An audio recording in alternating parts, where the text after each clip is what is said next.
Hello, my friends. D.L. Anderson here. Welcome back to Transformation by Truth podcast as we share the truth concerning these last days and what you must do to save yourself from the violent times that are just ahead.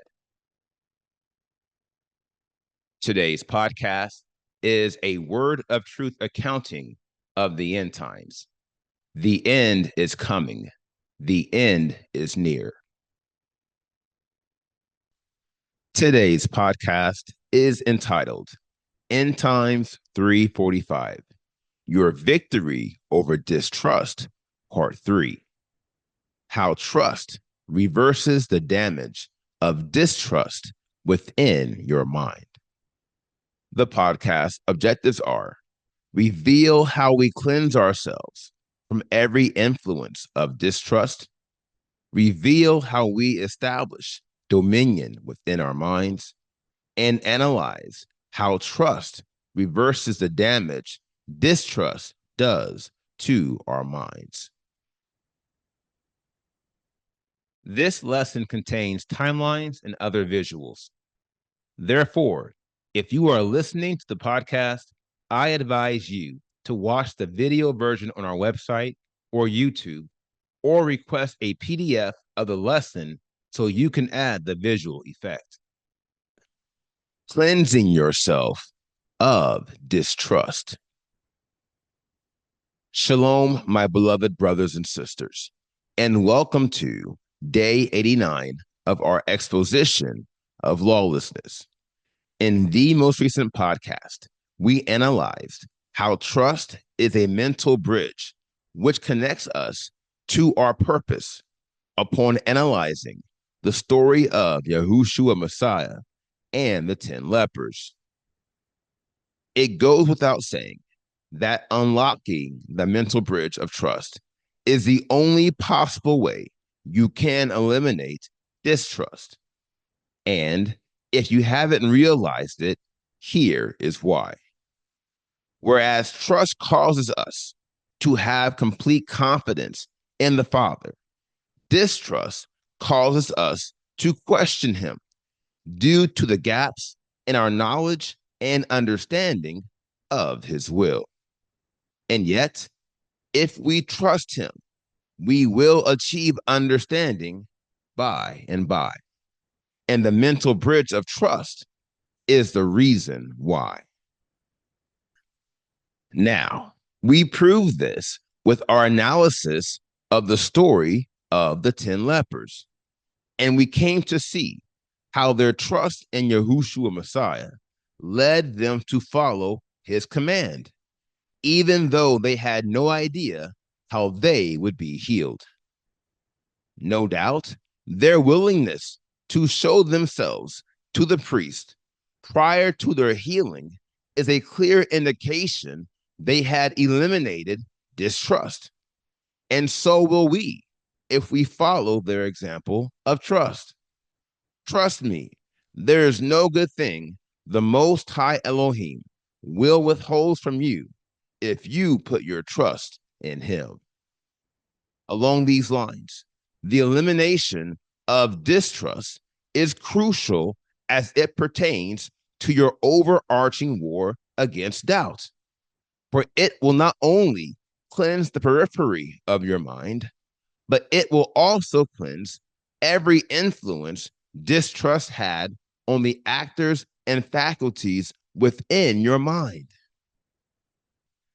My dear friends, hear me when I say, this is huge. This is a major victory in your campaign to free your mind from every influence of lawlessness, beginning with doubt. Just consider the diagram to the right.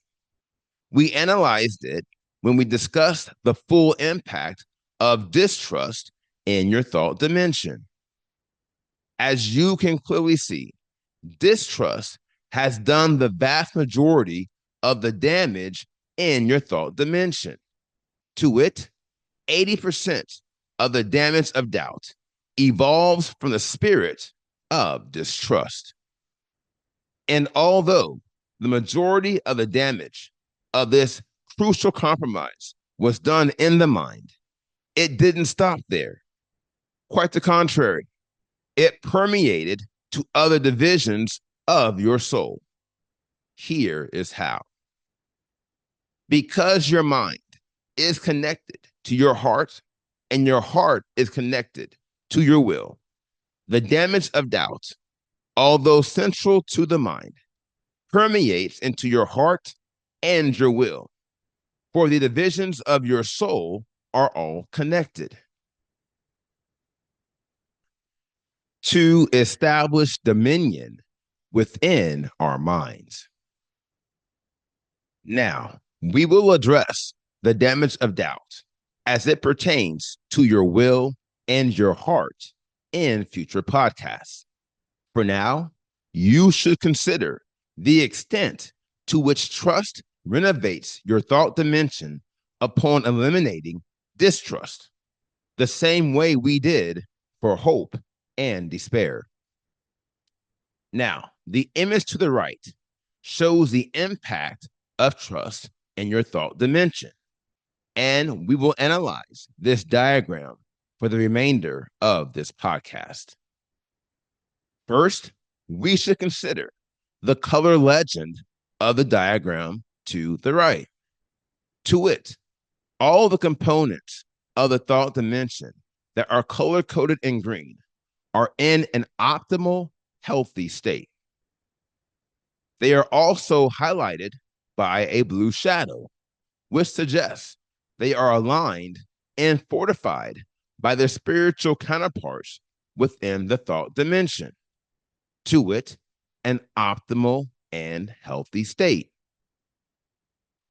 Now, as you can see from the diagram to the right, trust, joint with hope, reverses all the counterworks of doubt in your physical mind. Ergo, for the first time in your life, your physical mind is free of doubt. Along these lines, hope clearly led the charge as it pertains to this reversal. And yet, trust was needed to achieve the critical phase.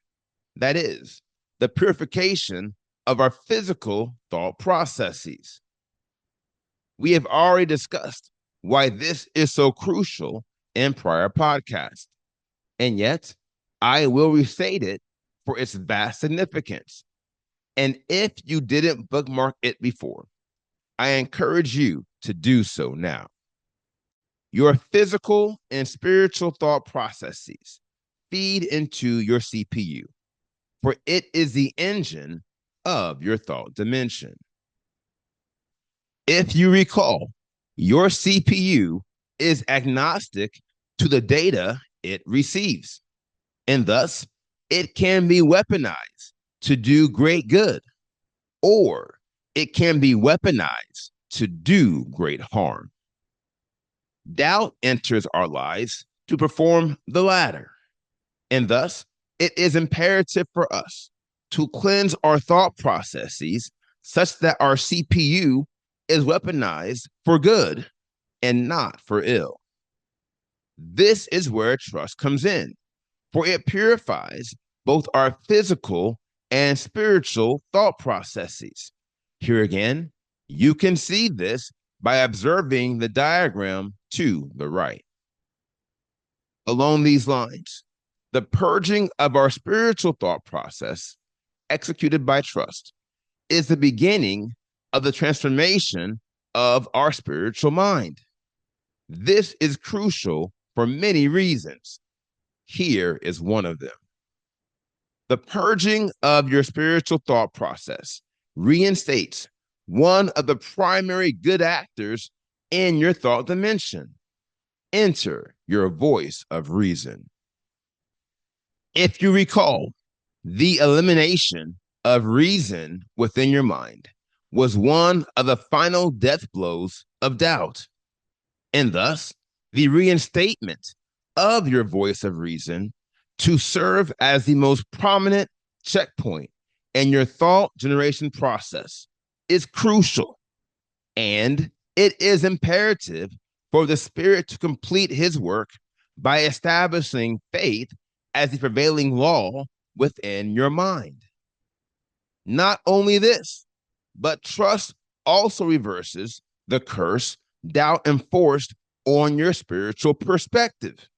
From now, your spiritual perspective will reflect the perspective of Elohim, for it is now being governed by his Spirit. This, in turn, purges your reality, aligning your reality with his reality, while providing you with an accurate account of and appreciation for your experiences, which will largely and positively impact your feelings. Here is why this is so important. When your emotions are in check, being governed by hope, and your experiences reflect the power of Elohim, being governed by trust, your feelings, which are the primary drivers of your thoughts, will be aligned with the feelings of Elohim. Trust me, this is a more powerful and prominent occasion than most realize. And yet, it is required for us to establish dominion within our minds. For if we fail to ensure our feelings concerning any matter are aligned with the Father's feelings, our thoughts will not be aligned with his thoughts. And this will prevent our minds from being transformed. Notwithstanding, if you can achieve this focal alignment, you will see how every component of your spiritual and physical mind will be in good health, as you can see by the image to the right. From now, there are only a few final pieces of your mind that need to be addressed. And we will address these in the upcoming podcasts as we analyze the critical degree of faith. Enter reliance. Now, here is the final word. We left despair and distrust behind to establish dominion within our mind. Brothers and sisters, I trust you can see the amazing turn of events and the good fortune you will find if you commit yourself to trusting Yahuwah and always having complete confidence in his will. And remember, your mind does not have to be filled with doubt to be displeasing to Elohim and contrary to his will. Quite the contrary. You just need a small fraction of doubt to sink your spiritual ship. Therefore, I encourage you, don't be like those who will hear a message like this and be content with the progress they may have made, even though they have not executed a complete work. Remember, if we do not complete his work, then we will not be sealed. The same way, an incomplete healing means you were never healed. So, take my advice and free your mind from every trace of doubt you find. And if you succeed, I will have you to know we still have a long, long way to go. Now, here is today's assignment. Meditate on all the lessons you have heard this week and ask the Father to give you clarity on anything you are struggling to receive. And if you are led, please feel free to reach out to me. You can fill out a form on our website and let us know what questions you have. And remember, the only question that can truly hurt you is the one you fail to ask. Last but not least, enjoy the upcoming Shabbat and the weekend, and be ready to get back at it next week as we continue to make our calling and election sure in pursuit of the precious and priceless seal of Elohim. Now, here is what's next. We completed today's podcast, End Times 345, Your Victory Over Distrust, Part 3. And the next podcast is entitled End Times 346, An Intro to Reliance. I will post this podcast on Monday, September 30th, 2024. Until then, my friends, continue to be led by the Spirit of Elohim. Continue to watch, continue to pray, continue in fasting, and most of all, continue to be focused, for the end is coming. The end is near.